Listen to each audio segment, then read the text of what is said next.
একটা সত্য শুনে যাও আজকে। যখন আমরা কোনো ভুল বা পাপ করি, শয়তান চায় আমরা যাতে আর ঈশ্বরের কাছে ফিরে না যাই। এই জন্য শয়তান বারবার করে আমাদেরকে রিয়েলাইজ করায় আমরা ভুল করেছি, আমরা পাপ করেছি, আমরা ঈশ্বরের বিরুদ্ধে গেছি, আমাকে ঈশ্বর আর ভালোবাসে না। একটা ভুল ইমেজ ঈশ্বরের আমাদের মধ্যে, আমাদের মাইন্ডের মধ্যে শয়তান ক্রিয়েট করার চেষ্টা করে। কিন্তু ঈশ্বরের সন্তান হিসাবে আমাদেরকে এটা বুঝতে হবে এবং সবসময় মনে রাখতে হবে যে খ্রিস্ট আমাদেরকে অনেক ভালোবাসেন এবং যখন আমরা পাপী ছিলাম তখন তিনি আমাদের জন্য ক্রুশে মারা গেছেন।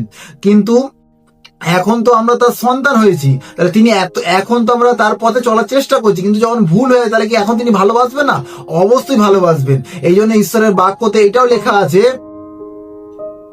যে যখন শয়তান আমাদেরকে বলে যে তোকে আর ঈশ্বর ক্ষমা করবে না, তাহলে ঈশ্বর সেই শয়তানকে এরকম করে জবাব দিতে পারেন আমি, কারণ বাইবেলে লেখা আছে 1 যোহন তার 1:9 যদি আমরা আমাদের পাপ স্বীকার করি তবে তিনি তখনই আমাদের পাপ ক্ষমা করেন এবং সমস্ত অন্যায় থেকে আমাদের সূচি করেন, কারণ তিনি নির্ভরযোগ্য এবং কখনো অন্যায় করে না। হালেলুয়া। দেখুন, ঈশ্বরের বাক্য বলছে যে যদি আমরা পাপ স্বীকার করি তিনি আমাদের পাপকে ক্ষমা করবেন। তাহলে শয়তান যখন আপনার মধ্যে এই ইমেজ ক্রিয়েট করার চেষ্টা করবে যে ঈশ্বর তোকে আর ভালোবাসে না, ঈশ্বর তোকে আর কোনোদিন দেখতে পারবে না কারণ তুই পাপ করেছিস, শয়তানকে প্রোটেক্ট করুন এবং বলুন যে লেখা আছে বাক্যেতে যদি আমি আমার পাপকে স্বীকার করি আমার পিতা, আমার বাবা আমার পাপকে ক্ষমা করতে পারে। আমি জানি না এই ভিডিওটা তোমার কাছে পৌঁছাবে কিনা, আপনাদের কাছে পৌঁছাবে কিনা, কারণ শয়তান চায় না এই জিনিসটা আপনি শুনুন। কিন্তু যদি আজকে দিনে এই জিনিসটা আপনি দেখছেন তাহলে আপনার মধ্যে একটা ঈশ্বরের একটা সঠিক চিত্র সবসময় থাকে যে না, প্রভু প্রেমময়, তিনি আমাকে অনেক ভালোবাসেন। শয়তান এই ভালোবাসাটাকে চুরি করতে চায়।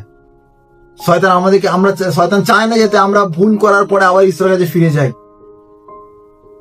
শয়তান একজন মিথ্যাবাদী, কিন্তু আমাদের ঈশ্বর অনেক প্রেমময় ঈশ্বর।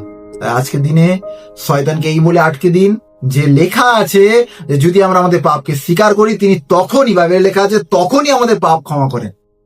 তাহলে কোনোদিন এরকম করে আর ঈশ্বরের কাছে বলবে আর এরকম না গিয়ে থাকবে না।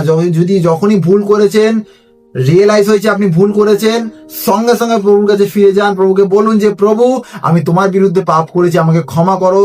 দেখবেন প্রভু আবার আপনাকে জড়িয়ে ধরেছে, আবার আপনাকে বুকে টেনে নিয়েছে, কারণ প্রভু আপনাকে অনেক ভালোবাসে। আপনাকে পাওয়ার জন্য 2026 সালে তিনি ক্রুশে যদি মারা যেতে পারে, তিনি এখন 2026 সালের থেকে দাঁড়িয়ে আপনাকে পাপ থেকে উদ্ধার করার জন্য তিনি কি না করতে পারেন।